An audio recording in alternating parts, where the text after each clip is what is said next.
तो मैथ की कड़ी में एक चैप्टर और लेकर आए हैं, प्रतिशत से संबंधित प्रॉफिट एंड लॉस का क्वेश्चन। यानी प्रतिशत से संबंधित प्रॉफिट एंड लॉस का क्वेश्चन कैसा होता है, इस क्वेश्चन को देखिए कैसे आप एग्जामिनेशन में लाइन का बीच को खा सकते हैं। यानी जितना भी कैलकुलेशन आप माइंड में कीजिएगा तभी आपका एग्जामिनेशन क्रैक करना थोड़ा आसान होगा, नहीं तो थोड़ा डिफिकल्ट है। अब देखिए फर्स्ट क्वेश्चन की ओर आते हैं। किसी वस्तु को 20% लाभ पर बेचा जाता है, यदि उसे 600 रुपया में बेचा गया हो तो उसका खरीद दाम बताइए, यानी उसका क्रय मूल्य बताइए। देखिए जब भी इस तरह का क्वेश्चन है तो आप देखिए कोई भी क्वेश्चन क्या होता है, कोई भी अपने आप में क्या होता है 100% होता है। 100% में 20% का बेनिफिट हुआ, यानी 20% अगर बढ़ा देते हैं तो कितना हो जा रहा है 120%। यानी 120% कितना है 600। इसका मतलब है कि 120% 600 हुआ। आपका सीपी कितना है, सीपी आप 100% मान के चल रहे हैं, यानी 100% की जगह कितना होगा। तो देखिए इसका ये 5 गुना है, इसको भी आप 5 गुना बढ़ाइए, 5 गुना बढ़ाइए तो कितना हो जाएगा 500। इस तरह से इस क्वेश्चन को आप आसानी से बना सकते हैं। अगला क्वेश्चन की ओर बढ़ते हैं। देखिए अगला क्वेश्चन क्या है। एक व्यक्ति किसी वस्तु को 20% नुकसान पर बेचता है, यदि वह उसे 120 रुपया अधिक पर बेचता तो उससे लाभ का प्रतिशत कितना, उससे 10% अधिक लाभ होता। कहने का मतलब है कि अगर आप मान लीजिए 100% कोई सामान का दाम था, इसे 20% नुकसान यानी कितना में बेच रहे हैं 80%, बाद में उसे 120 रुपया अधिक में बेच रहे हैं, तो इस 120 को आप टच मत कीजिए।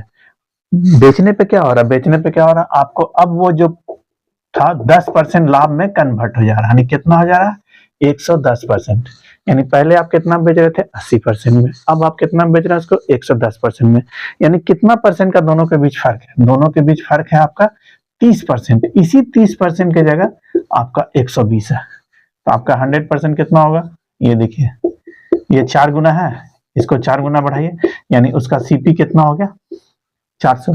आपसे पूछा जा सकता है कि पहले आप उसे कितना में बेच रहे थे, तो जब आपका सीपी 400 है और 20% नुकसान में बेच रहे हैं तो 20% 40, 400 का 20% कैसे निकालेंगे।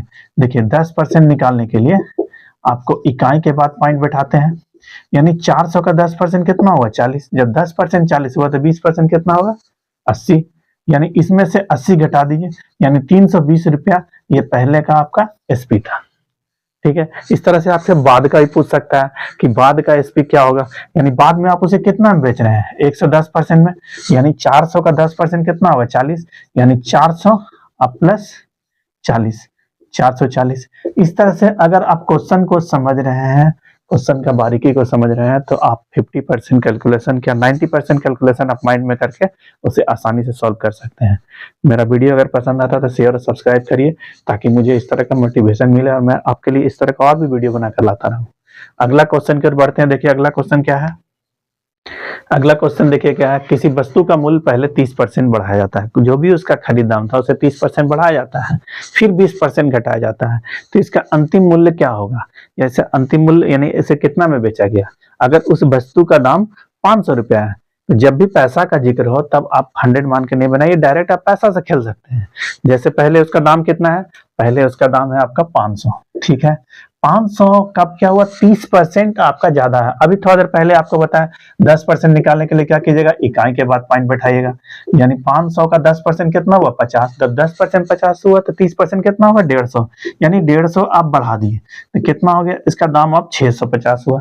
लेकिन इसके बाद एक कंडीशन और लगाया जाता है। वो कंडीशन क्या है, कंडीशन ये है कि आप उसमें 20% का आप डिस्काउंट दे रहे हैं, तो 20% का डिस्काउंट कितना होगा इसका। देखिए 10% कितना 65 हुआ, 20%, तो अब आपको 20% निकालना है, तो आप इसको कैसे निकाल सकते हैं, इसको हम कैसे लिख सकते हैं 60 और 5 लिख सकते हैं 65 10% के लिए। 60 का डबल कितना हुआ 120, 5 का डबल कितना होगा 10, यानी 130 रुपया इसमें से आप घटा दीजिए, यानी आप उसे कितना बेच रहे हैं 520 में। समझ रहे, जिस सामान को हम 500 में खरीदे थे अब उसको बेच रहे हैं कितना 520 में। आपसे पूछ सकता है कि प्रतिशत लाभ क्या होगा, तो अब देखिए प्रतिशत लाभ कितना हो रहा है 20, ठीक है। 500 का कितना परसेंट है, कितना होगा 4%, ठीक है। तो अब इस तरह का क्वेश्चन को आप दूसरा जैसे मान लीजिए पूछा जाएगा कि प्रतिशत लाभ कितना है, तो आपको इतना कैलकुलेशन का दरकार नहीं है। जब प्रतिशत का सिर्फ जिक्र हो तो आप 100 मानकर भी बना सकते हैं। देखिए वो कैसे, जैसे 100 था 100 में 30% बढ़ाए कितना हुआ 130, 130 में 20% छोड़े यानी कितना छोड़ेगा 26, बेचिएगा कितना 104 में। 100 का सामान 104 में बेच रहे हैं तो कितना हो रहा है 4% बेनिफिट हो रहा है। इस तरह से अगर प्रतिशत बोला जाए तो बिना पैसा को टच किए भी बना सकते हैं, क्योंकि प्रॉब्लम कब होगा जब 500 के बजाय 650 बोलेगा, सारा कंडीशन नहीं रहे तो भी आपका आंसर कितना होगा 4% होगा। ठीक है, इस तरह से अगला क्वेश्चन की ओर बढ़ते हैं। देखिए अगला क्वेश्चन क्या है, किसी वस्तु का दाम 750 रुपया है। एक व्यक्ति चाहता है कि उस पर 20% का लाभ हो और वो किसी ग्राहक को 10% का डिस्काउंट भी दे, तो उसका अंकित मूल्य कितना रखे। अब देखिए जब भी इस तरह क्वेश्चन मिले तो आपको कंफ्यूज नहीं होना। दो कंडीशन सोचिए, एक पहले सोचिए ग्राहक, एक हो गया सेलर। ठीक है, सेलर यानी सेलर खरीदा कितना है 750 में। अब सिर्फ इसका सेलर का बात करते हैं, क्या चाहता है कि 20% का लाभ हो, तो 20% 750 का 20% कितना होगा थोड़ा देर पहले बताएं, यहाँ पर पॉइंट बैठाइए। 10% कितना होगा 75, 20% कितना होगा 150, यानी 150 आप इसमें जोड़ दीजिए। यानी अब वो चाहता है कि उसको फाइनली 900 रुपया है, लेकिन ग्राहक क्या बोल रहा है कि हम 10% का डिस्काउंट हमको चाहिए। ठीक है, यानी 100 का सामान अगर 10% वो डिस्काउंट, यानी वो कितना आपको देगा 90% देगा। तो दोनों का बात सही कब हो सकता है, जब ठीक है वो 90% दे लेकिन मेरे पास 900 है, यानी 90% 900 के बराबर है। जब 90% आपका 900 के बराबर है तो 100% कितना होगा 1000, यानी उस सामान का दाम 1000 होगा, जिस पर 10% डिस्काउंट देने के बाद भी ग्राहक को 20% का लाभ होगा। इस तरह से इस क्वेश्चन को आप बना सकते हैं। अगला क्वेश्चन कर बढ़ते हैं। देखिए अगला क्वेश्चन है, देखिए अगला क्वेश्चन है, एक व्यक्ति पहले किसी वस्तु को 10% लाभ पर बेचता है, फिर उसी पैसा से वो दूसरा वस्तु खरीदता है और फिर उसे 10% नुकसान पे बेचता है। ठीक है, इस तरह से कुल सौदा में उसे लाभ होगा या हानि होगा। ठीक है, जब भी देखिए क्वेश्चन है इस तरह का तो आप इसमें क्या कीजिए, पहले आप डिटेल में देख लीजिए। पहले 100 का सामान 10% लाभ यानी कितना में बेचा 110 में, अब 110 में खरीदा, 110 में फिर आप 10% का नुकसान पे बेचा, यानी कितना हो गया 10%, यानी कितना हो गया 10% इसका 11 होगा, 11 नुकसान में बेचेगा, 99 में बेचेगा तो 99 में बेचा। यानी अब क्या हुआ 100 का सामान अगर 99 में बेच रहा है तो 1% उसका लॉस खाया।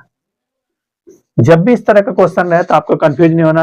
अगर बोला जाए कितना परसेंट बढ़ाकर उतना परसेंट कम कर रहे हैं तो ऐसे में हमेशा ही लॉस होता है। परसेंटेज दोनों सेम होना चाहिए, जैसे 20% बढ़ाकर अगर 20% कम करें तो 20 का 20% कितना होगा 4, यानी 4% का नुकसान होगा। यहाँ 10% बढ़ा रहे हैं तो 10 फिर 10% कम कर रहे हैं तो ऐसे में क्या होगा हमेशा लॉस होगा, हमेशा लॉस होगा। आपको कितना होगा 10 का 10% यानी x का x%, यानी 10 का 10% कितना होगा 10 का 10% आपका कितना होगा 1, यानी उसका बिजनेस क्या हुआ 1% लॉस खाएगा। इस तरह से अगला क्वेश्चन की ओर बढ़ते हैं। देखिए अगला क्वेश्चन क्या है, अगला क्वेश्चन है, पहले किसी वस्तु को 12% लाभ पर बेचा गया। ठीक है, अब उसे 240 रुपया पहले से कम पर बेचा जाता तो उसे 8% का नुकसान होता, तो उस वस्तु का खरीद दाम क्या है। पहले आप दोनों कंडीशन पहले लिख लीजिए। पहले 100 में है 12% का बेनिफिट, यानी कितना में बेच रहे हैं 112 में, ये एसपी है। दूसरा एसपी क्या है 100 में आपको 8% का नुकसान, यानी क्या हुआ 96।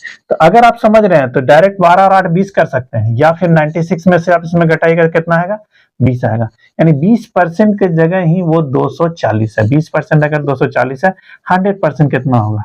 अब देखिए इसका ये 5 गुना है, इसको भी 5 गुना बढ़ाइए 1200, यानी इसका दाम कितना हुआ 1200। इस तरह से इस क्वेश्चन को आप आसानी से बना सकते हैं। अगला क्वेश्चन कर बढ़ते हैं। देखिए अगला क्वेश्चन क्या है, अगला क्वेश्चन है, एक व्यक्ति बस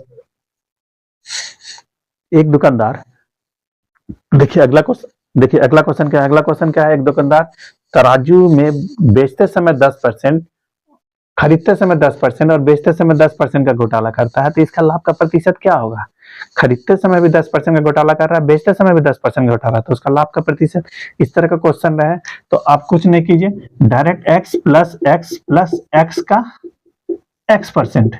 ठीक है, यानी 10 प्लस 10 प्लस 10 इंटू 10/100, यानी एक्चुअल में से कितना हो गया 21% का बेनिफिट हुआ। डायरेक्ट आप 10 प्लस 10 जोड़ के 20 का बेनिफिट नहीं दे सकते। इस तरह क्वेश्चन जब भी रहे तो आपको इस तरीका से बनाना है। इस तरह से अगर मेरा वीडियो पसंद आता है तो शेयर सब्सक्राइब करें ताकि मुझे मोटिवेशन मिले, मैं आपके लिए इस तरह का और भी वीडियो बनाकर लाता रहूं।